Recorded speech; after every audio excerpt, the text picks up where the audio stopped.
No puedo cuidar a los niños, tengo planes, le dije a mi hermana. Su respuesta fue meterme a un grupo familiar donde recibí 23 mensajes en una hora acusándome de egoísta. Estás destruyendo la familia, dijo mi madre. Te arrepentirás, sentenció mi padre. Silencié el teléfono y salí a cenar. Al volver, 47 llamadas perdidas. Mi hermana me escribió un jueves por la tarde para pedirme que cuidara a sus hijos el sábado, desde el final de la tarde hasta la noche. No hubo saludo, ni contexto, ni un ¿cómo estás? Solo la petición, directa, como si mi tiempo estuviera reservado de antemano. Me quedé mirando el mensaje un momento porque yo ya tenía planes. Planes reales, concretos. Una cena con reserva hecha desde hacía semanas, entradas compradas, ropa elegida, todo organizado. No era un tal vez, ni algo improvisado. Así que le respondí que no podía, que ya tenía un compromiso, y que esperaba que pudiera conseguir a otra persona. Incluso le puse un lo siento al final, por costumbre, porque siempre termino suavizando las cosas aunque no haya hecho nada malo. Casi al instante me contestó preguntando qué tipo de planes eran. No respondí de inmediato porque estaba en una reunión. Y cuando volví a revisar el teléfono, ya estaba agregado a un chat familiar. En cuanto vi mi nombre ahí, supe que venía algo feo. Al principio los mensajes fueron de mi hermana, diciendo que necesitaba ayuda, que estaba agotada y que la familia debía estar primero.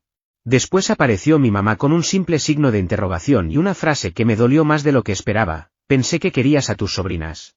En cuestión de minutos, el tono cambió. Los mensajes empezaron a llegar tan rápido que apenas podía leerlos. Acusaciones, reproches, culpas, recordatorios de todo lo que supuestamente habían hecho por mí. Alguien escribió, sin rodeos, que yo era egoísta, así, con esa palabra exacta, y enseguida lo remató diciendo que mi hermana nunca tenía descanso. Yo estaba sentado en mi escritorio viendo cómo el teléfono se encendía una y otra vez. Más tarde conté los mensajes, 23 en menos de una hora. En un punto, mi mamá escribió que yo estaba destruyendo a la familia por una cena. Mi papá agregó que me iba a arrepentir y que la gente nunca olvida quién aparece cuando realmente importa. Lo más absurdo es que yo ni siquiera había vuelto a contestar desde mi primer no. Y lo peor es que esto no era nuevo, y justamente por eso estaba tan cansado. Durante años fui el niñero por defecto. Soy el que vive más cerca. Soy el que no tiene hijos. Y en mi familia eso se interpreta como disponibilidad ilimitada. He cancelado citas, me he perdido eventos, he tenido que irme antes de reuniones y compromisos porque se necesitaba ayuda allí, de algún modo, esa ayuda siempre terminaba siendo yo. Yo adoro a mis sobrinas. De verdad. Pero quererlas no significa que mi vida deba quedar congelada para siempre. El año pasado, por ejemplo, mi hermana las dejó en mi casa una hora antes de lo acordado sin preguntarme. Simplemente asumió que yo estaría. Todavía recuerdo estar en la cocina con pantalones de casa, el café a medio hacer, mientras ella salía apurada diciendo que ya iba tarde. Ni disculpas, ni explicación. Solo un gesto con la mano. Cuando lo mencioné después, mi mamá me dijo que dejara de llevar la cuenta. Así que ese jueves, mientras el chat familiar se convertía en una emboscada, algo dentro de mí se apagó. No discutí. No me defendí. No expliqué. No enumeré todas las veces que había ayudado. No di argumentos. Silencié el chat, puse el teléfono boca abajo y terminé mi jornada con la mandíbula apretada y la pierna moviéndose sola bajo el escritorio. El sábado llegó igual. Yo fui a la cena tal como lo había planeado. Intenté disfrutarla. Recuerdo detalles tontos: la mesa estaba un poco pegajosa, la música demasiado alta, el vaso mojando una servilleta de papel. En el baño revisé el teléfono una sola vez y vi cómo los llamados perdidos seguían aumentando. Guardé el celular y volví a la mesa. Cuando llegué a casa esa noche, tenía 47 llamadas perdidas. La mayoría de mi hermana. Varias de mi mamá. Algunas de mi papá. Había mensajes de voz, pero no los escuché. Me senté en el borde de la cama sin sacarme los zapatos y me quedé mirando la pantalla hasta que se apagó sola. A la mañana siguiente, mi mamá me escribió preguntando si ya estaba listo para disculparme. Esa fue la palabra, disculparme. Escribí y borré una respuesta como 10 veces antes de enviar algo simple, que necesitaba espacio y que no estaba bien que me atacaran de esa manera. Ella contestó diciendo que yo era dramático y que las familias se pelean. Desde entonces, todo se volvió un silencio tenso, interrumpido por mensajes sueltos que se sentían como minas. Mi hermana empezó a publicar cosas vagas en redes sobre ser abandonada y hacer todo sola. Mi papá me mandó un texto diciendo que estaba decepcionado. Nadie me preguntó cómo estaba.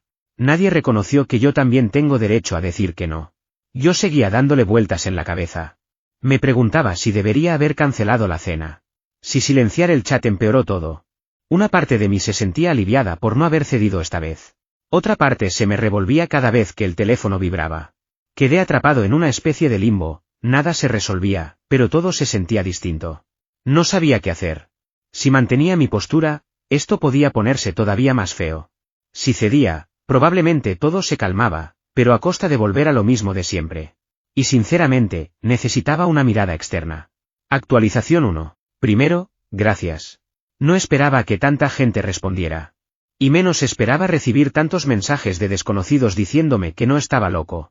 Leí todos los comentarios, incluso los que no estaban de acuerdo conmigo, y dejé pasar unos días antes de mover un dedo. Eso terminó siendo más importante de lo que imaginaba. Después de publicar, mantuve distancia. No devolví llamadas. No abrí los mensajes de voz. Iba al trabajo, volvía a casa, cocinaba lo mismo de siempre y trataba de que mi rutina se mantuviera normal. La mayor parte del tiempo tenía el teléfono en silencio. La tensión la sentía todo el día en los hombros, como si estuviera esperando un golpe. Pero debajo de eso, también había otra cosa. Espacio. Espacio real. Eso no duró mucho. Una semana después, mi mamá apareció en mi departamento sin avisar. Yo estaba doblando ropa cuando sonó el timbre. Pensé que era un paquete. Cuando abrí y la vi ahí, de pie, con los brazos cruzados, entendí al instante por qué había venido. Entró sin pedir permiso, miró alrededor como si estuviera inspeccionando algo y dijo que necesitábamos hablar. Yo me senté en el brazo del sofá, como para no acomodarme demasiado. Ella empezó con lo mucho que mi hermana estaba herida, lo estresada que estaba, lo sola que se sentía, lo poco que la ayudaban. Yo escuché. De verdad escuché. Asentí. Esperé el momento en que me preguntara cómo me había sentido yo. Ese momento nunca llegó. Cuando intenté explicar que lo del chat familiar había cruzado un límite, mi mamá hizo un gesto con la mano, como si estuviera barriendo migas. Dijo que las emociones estaban alteradas y que yo no debía tomármelo tan personal. Le respondí que recibir 23 mensajes llamándome egoísta en una hora se sentía bastante personal. Suspiró y dijo que yo siempre sobreanalizaba todo. Después soltó una frase que no se me fue de la cabeza desde entonces, dijo que ser familia significa que a veces sacrificas lo que quieres por lo que otros necesitan, y que algún día lo entendería cuando tuviera hijos. Le pregunté si eso significaba que mi tiempo no valía ahora. No me respondió directamente. Solo repitió que mi hermana necesitaba apoyo. Le pregunté por qué ese apoyo siempre tenía que salir de mí. Ahí cambió el tono. Se puso más seca, más cortante. Dijo que era porque yo era confiable, porque yo siempre estaba, porque yo no complicaba las cosas. Yo le señalé que quizá había sido confiable porque nunca me permitieron decir que no sin castigo. Se levantó y me dijo que no me había criado para ser tan frío. Cuando se fue, mi hermana me mandó un mensaje larguísimo. No era una disculpa. Era una lista de quejas. Hablaba de lo agotada que estaba, de que nadie entendía lo difícil que era su vida, de que pensaba que podía contar conmigo. Y en medio de todo, una línea que me retorció el estómago, que no esperaba que yo eligiera una cena por encima de mi propia familia. Esa frase lo resumía todo. Lo planteaba como si yo los hubiera traicionado, cuando lo único que había hecho era decir no una sola vez. No respondí enseguida. Esperé un día más. Luego le contesté con calma. Le dije que amaba a mis sobrinas, pero que no podía estar disponible todos los fines de semana. Le dije que lo que hicieron en el chat no estuvo bien. Le dije que podían pedirme ayuda, pero no exigirla, ni amenazar, ni manipularme con culpa. Leí el mensaje 3 veces antes de enviarlo. La respuesta fue inmediata y desordenada. Mi hermana dijo que yo estaba poniendo límites como si fuera una víctima. Dijo que estaba usando lenguaje de terapia para justificar ser egoísta. Mi papá se metió diciendo que en las familias no se lleva la cuenta y que yo estaba agrandando algo que no hacía falta.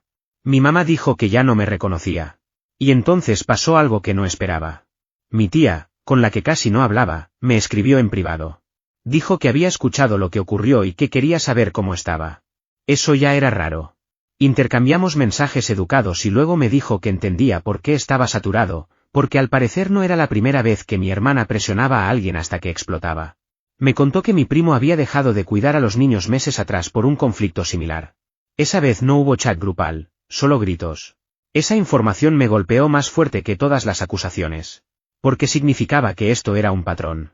Y que yo no era el único que estaba fallando como hermano. También explicaba por qué todos estaban tan cómodos usándome como solución, porque los demás ya se habían apartado en silencio y yo era el único que seguía ahí. Después de eso empezaron a llegar más mensajes.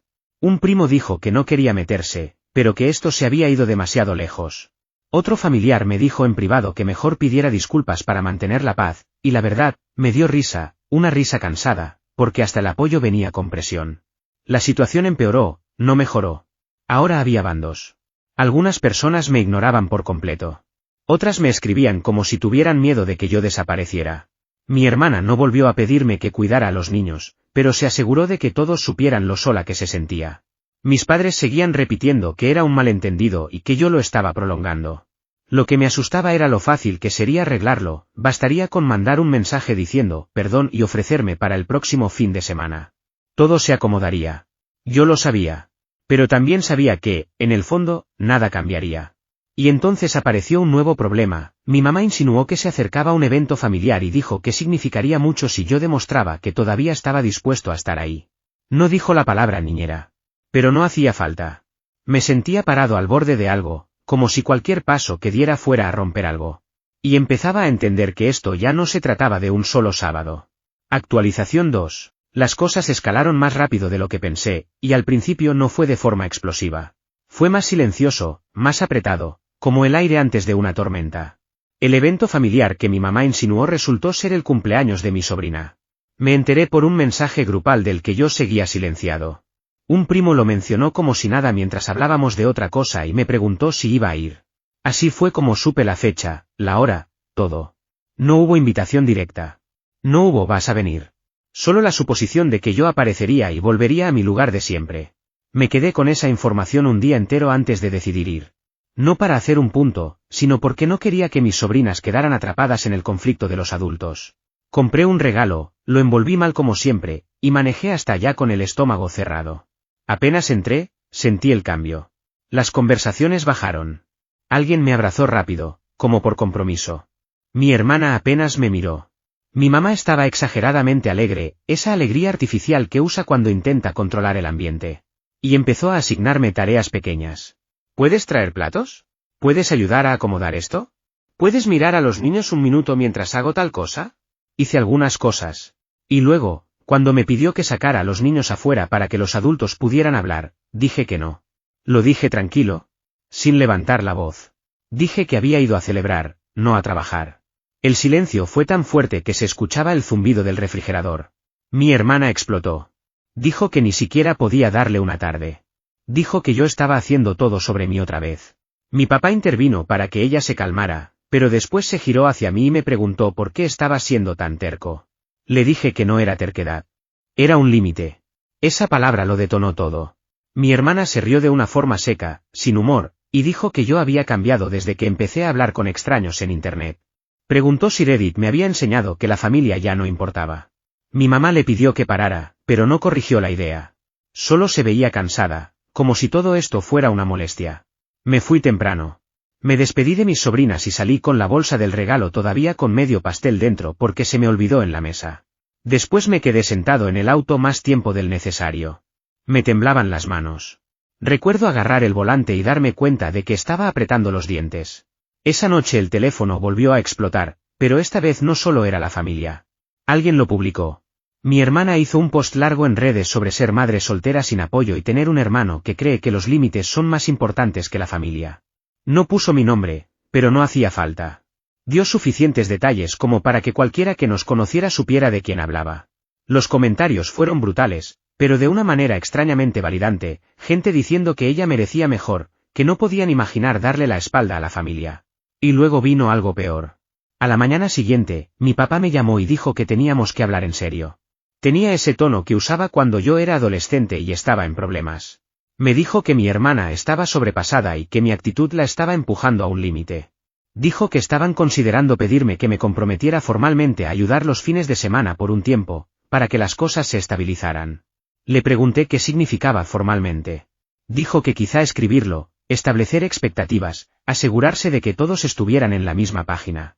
Me tomó unos segundos entender lo que me estaba proponiendo. Un horario. Una obligación. Algo de lo que no podría salir sin convertirme oficialmente en el villano. Le dije que no. Ahí se enojó. No a gritos, sino frío. Dijo que yo los estaba obligando. Dijo que si algo le pasaba a mi hermana o a los niños porque ella estaba abrumada, yo tendría que cargar con eso. Esa frase me golpeó duro. No respondí enseguida. Solo lo escuché respirar al otro lado. Después de esa llamada, por fin escuché los mensajes de voz de semanas atrás. Ojalá no lo hubiera hecho. Mi hermana llorando. Mi mamá diciendo que no entendía por qué les hacía esto. Mi papá repitiendo que la familia recuerda quién se hace cargo. Escucharlo todo seguido se sintió como estar acorralado. Entonces llegó otra revelación, de donde menos lo esperaba. Mi tía me llamó. No me escribió, me llamó. Dijo que quería que lo supiera por ella. Me contó que mi hermana había pedido dinero a varios familiares y que la habían rechazado. Dijo que lo del cuidado de los niños no era solo para salir una noche. Era control. Era asegurarse de que al menos una persona siguiera diciendo que sí, pasara lo que pasara. También me dijo que mis padres sabían más de lo que admitían. Que la estaban ayudando económicamente en silencio y que ellos mismos estaban agotados. Que empujarme a mí era más fácil que tener una conversación honesta con mi hermana. Eso explicaba muchas cosas. No hacía que doliera menos. Ahora había más gente involucrada. Más opiniones. Más ruido. Mi hermana se aferró más a la narrativa online. Mis padres actuaban como si esto fuera una crisis familiar que yo estaba prolongando. Algunos primos me escribían para apoyarme. Otros me advertían que tuviera cuidado porque estaba moviendo el barco demasiado fuerte. Yo me sentía como el villano de una historia que no había escrito. Pero también me sentía más lúcido que en años. Asustado, sí, pero más claro. La próxima curva venía, me gustara o no. Mis padres querían otra reunión. Mi hermana quería responsabilidad, que en su idioma significaba obediencia. Y yo empezaba a entender que lo que pasara después iba a cambiar las cosas de forma permanente, y que quizás nadie más estaba preparado para eso. Actualización 3. Han pasado algunos meses. Suficiente tiempo como para que se bajara la adrenalina y lo que quedara se acomodara en algo más silencioso. No sanado, solo distinto. La reunión que mis padres querían ocurrió, pero no como ellos la imaginaban. Yo no fui a su casa.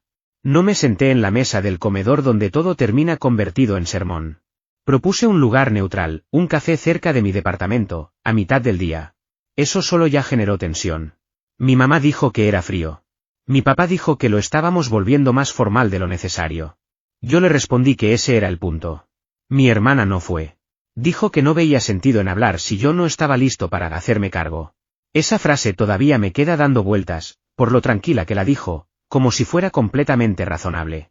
Así que fuimos solo mis padres y yo. Nos sentamos en una mesa pequeña cerca de la ventana. Recuerdo el olor a café quemado y a mi papá rompiendo sobres de azúcar una y otra vez, en vez de abrir uno bien. Nadie sabía cómo empezar. Yo no hice un discurso. No llevé notas. Solo les conté cómo había sido mi vida estos últimos años. No desde lo emocional, sino desde lo práctico. Les dije cuántas veces recibí llamadas de último minuto. Cuántas veces un no se convirtió en ataque. Cómo aprendí a decir que sí automáticamente porque era más fácil que lidiar con las consecuencias. Les hablé de la ansiedad, de cómo un simple sonido del teléfono me apretaba el estómago. Les dije que ser confiable se había transformado, poco a poco, en ser invisible. Mi mamá lloró en silencio. Sin dramatismo. Dijo que nunca quiso que yo me sintiera así. Mi papá se quedó callado más tiempo del habitual. Cuando habló, dijo que estaban asustados, que mi hermana estaba peor de lo que dejaba ver, y que no sabían cómo arreglarlo. Que presionarme a mí parecía la única opción que funcionaba. Yo les dije que entendía el miedo. Pero no entendía que me hicieran responsable de manejarlo. Esa fue la primera vez que la conversación se sintió real. No resolvimos todo ese día. No hubo un acuerdo firmado. Pero fui claro. Les dije que ayudaría cuando me lo pidieran con respeto y cuando realmente estuviera disponible. Les dije que si volvían los ataques en grupo, yo me alejaría por completo. Les dije que la culpa no iba a obtener respuesta. Y les dije que no aceptaría ningún horario fijo ni obligación. Mi mamá preguntó qué significaba eso para los feriados. Le dije que lo iríamos viendo. Mi papá preguntó si eso significaba que yo me estaba alejando de la familia. Le respondí que no, pero que sí me estaba alejando de ser usado. No les gustó esa respuesta, pero tampoco la pelearon. Mi hermana y yo casi no hablamos desde entonces. Intercambiamos algunos mensajes cortos por temas logísticos, cumpleaños, entregas, cosas puntuales. Nada personal. Ella todavía publica cosas de vez en cuando que parecen indirectas. Yo dejé de mirar. La silencié. Solo eso mejoró mi sueño más de lo que esperaba. No he cuidado a los niños en meses. Suena más grande de lo que es. Solo significa que dejé de llenar los huecos por defecto.